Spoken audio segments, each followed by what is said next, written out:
Fala galera, sejam todos muito bem-vindos aqui a mais um vídeo. Hoje eu quero compartilhar com vocês o caso mais grave que eu já peguei trabalhando num hospital de trauma aqui da minha cidade. Obviamente eu não vou expor nem o paciente, nem o hospital, nem nenhum profissional que esteja envolvido eventualmente nessa situação. Quando a gente trabalha num hospital, o primeiro lugar que, quando acontece um acidente muito grave, o primeiro lugar que eles encaminham a pessoa é para tomografia. Então o paciente ele chega da ambulância, ele desembarca ali no pronto-socorro, né? Claro, na tábua de contência, na tábua rígida e tudo mais. E logo em seguida eles encaminham para o serviço de tomografia, que é onde eu trabalhava nesse hospital aí até um ano e pouco atrás. E quando o acidente é muito grave, o aviso já vem antes. Então a gente é avisado antes, porque no caso acontece um acidente na rua, a própria regulação já comunica o hospital, comunica todo mundo que vem avisar a gente lá que está vindo um caso muito grave para a gente manter a sala da tomografia disponível ali para caso, quando esse paciente chegar, no caso, a gente fazer o exame dele. E vieram avisar, ó, vai ter um caso muito grave hoje, fica ali esperto aí que qualquer coisa você não coloca os outros pacientes e coloca esse. E daí, normal, beleza. Daí, quando eles vêm avisar assim, eu já sabia que era porque o bagulho tinha sido louco mesmo. E daí, beleza. Quando chegou o paciente, junto com esse paciente, vem muitos residentes, né?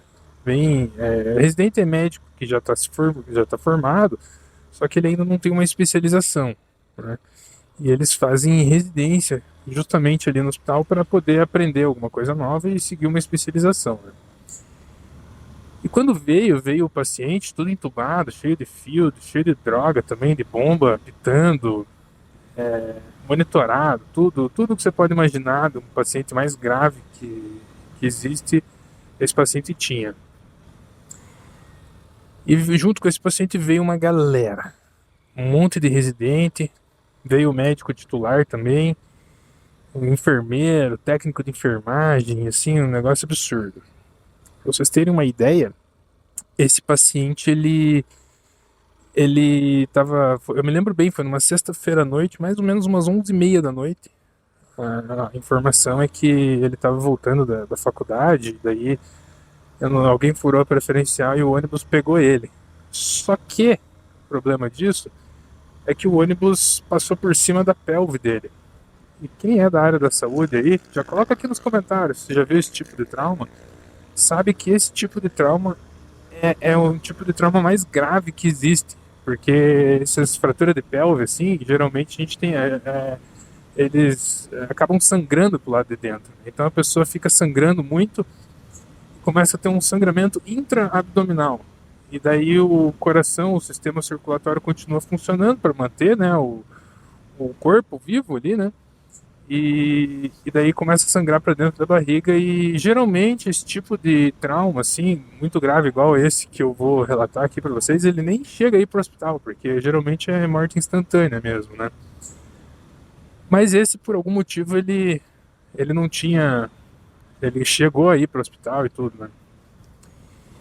E daí quando vem esses residentes assim, é tudo muito complicado, é muito delicado a situação, porque de um lado a gente tem um paciente que precisa de um suporte, e do outro lado a gente tem residentes que ainda não vivenciaram como que eu posso dizer, essa situação, essa situação que de certa forma é bastante delicada, né? Ela precisa de um cuidado dos profissionais que estão envolvidos ali, né? Então eles vêm muito nervosos, acho que essa é a palavra certa. Eles aparecem, eles chegam lá pra gente sempre muito nervosos, muito ansiosos, porque querem saber o que vai acontecer e tudo. E numa situação como essa, a ansiedade, o nervosismo, ele é igual o Covid no começo lá. Respirou perto, pegou. E então eu como profissional de saúde ali, eu preciso manter a minha sanidade, o meu equilíbrio emocional para conseguir efetuar o meu trabalho com excelência, porque ali sim é um momento que você olha, você percebe o quão importante é o teu trabalho ali, sabe? Porque você tem que acertar. Você não tem como errar. Uma situação de um paciente como aquele ali, é inadmissível você errar. Acontecem erros? Acontece, a gente sabe disso, né? Todo ser humano está passível a esse tipo de erro, né? Acontecer erros como esse, mas a gente não espera, busca, trabalha para que isso não aconteça, né? Porque é muito entristecedor para as pessoas envolvidas quando acontece um erro numa situação parecida com essa. E então eu coloquei na minha cabeça, eu percebi que os residentes estavam bastante nervosos.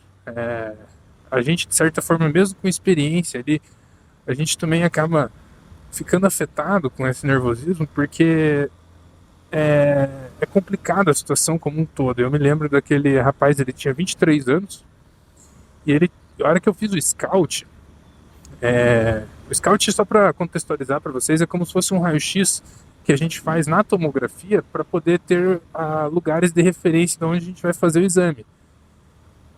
Então é um raio-x como se fosse um raio-x da cabeça até o final da pelve ali, né? E no raio-x eu já percebi, eu já vi lá que ele tinha uma fratura. Ele tava com a gente chama de pelve aberta, né? Ele já tava com a pelve aberta, tava com a fratura que a gente até no momento se perguntou como que ainda não tinha chocado, como que ainda estava funcionando o coração, é Deus ali mesmo, né? Nisso o residente falou, cara, preciso reduzir. Para reduzir é colocar a pelve no lugar, né? Esse procedimento ele é feito.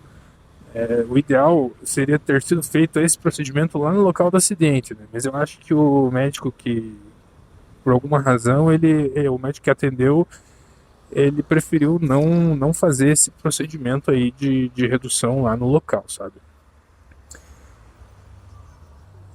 E daí, se eu ficar nervoso num momento como esse,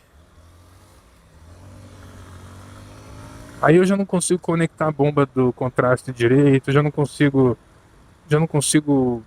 sabe, já sai tudo errado, exame, e pô, é uma situação muito delicada, uma situação como essa. Então ele precisa, de fato, de ter, de ter a consciência no lugar ali que você está desempenhando um papel, e por mais delicada que a situação seja, que você precisa manter a calma, fazer as coisas com velocidade. É diferente de você fazer uma coisa com pressa no desespero.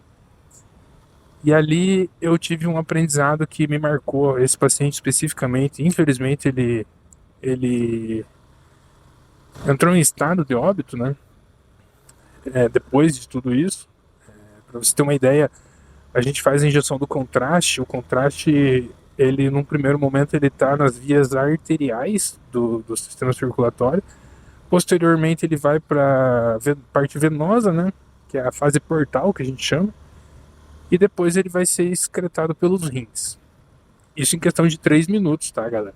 Pra você ter uma ideia, na fase tardia, o contraste já estava, ainda estava nas artérias dele. E se você é um profissional de saúde, aqui fica um enigma para você. 3 minutos depois do início da injeção de contraste, o contraste ainda estava na artéria. Pausa esse vídeo e coloca aqui nos comentários o que você acha que aconteceu com esse paciente. Por que ainda estava no sistema arterial dele o meio de contraste? E já trazendo essa resposta é porque o paciente chocou. Bem na hora que ele estava fazendo o exame, ele entrou em choque. O que significa? O sistema circulatório entra em colapso, o coração ele continua batendo, só que ele não tem pressão, ele não tem força o suficiente para fazer o sangue circular. E daí é o que a gente chama de chocado, o paciente chocou na mesa. Isso geralmente antecede uma parada cardiorrespiratória. Mas voltando aqui ao tema, o assunto disso daqui é: se eu não tivesse conseguido manter a minha sanidade mental, a minha calma, a minha efetividade no trabalho, e para conseguir desempenhar aquilo ali com uma certa velocidade e não com pressa, não no desespero, provavelmente eu estaria me sentindo muito culpado num momento como esse pelo fato do paciente ter entrado em óbito logo depois desse acontecimento. Eu lembro que esse foi um caso que chocou assim toda a galera assim que trabalha. A gente percebe quando acontece algo assim que todo mundo fica meio frustrado, sabe? Porque a galera quer ajudar. A galera quer que salve aquela vida ali, né? Então a gente percebe no olhar, no resto do plantão, que o pessoal fica meio chateado com aquilo ali. E a lição de tudo isso que eu aprendi é que quando a gente tem uma situação importante para resolver, por mais difícil que essa situação seja, a gente pode aplicar esse aprendizado em outras áreas da vida. Por mais difícil que essa situação seja, a gente tem a capacidade de trabalhar, de fazer, de resolver essa situação com calma. E quando eu falo com calma, não é fazendo devagar. Você pode fazer as coisas rápido. Isso certamente não vai influenciar no seu profissionalismo ou no que você tem que resolver.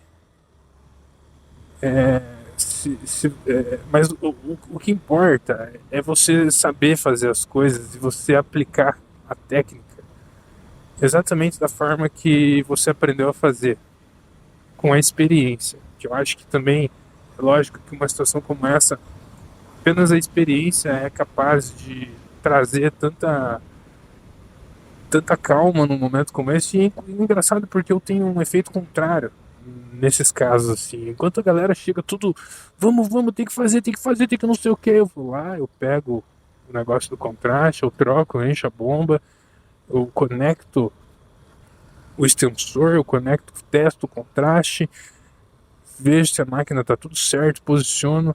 É foco na missão, entendeu?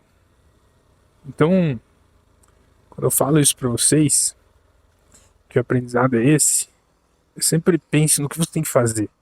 Se tiver de chorar porque depois foi uma situação muito triste, chore depois. Mas enquanto você estiver fazendo, você precisa fazer o que tem que ser feito, cara. Você não pode ficar amarelando toda vez que precisa fazer uma coisa muito importante.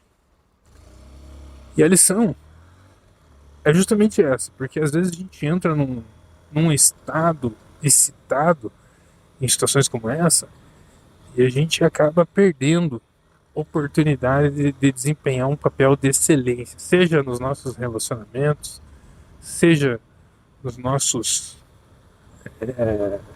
trabalhos, seja lá no que for. Você precisa pensar que existe sim uma estratégia de você conseguir resolver as coisas com paciência, calma e, acima de tudo, serenidade. Então, se você assistiu esse vídeo até aqui, dá uma moral aí, se inscreve no canal, clica no botão de gostei, coloca um comentário aqui para ajudar no engajamento. E a gente se vê aí no próximo vídeo. Valeu, galera!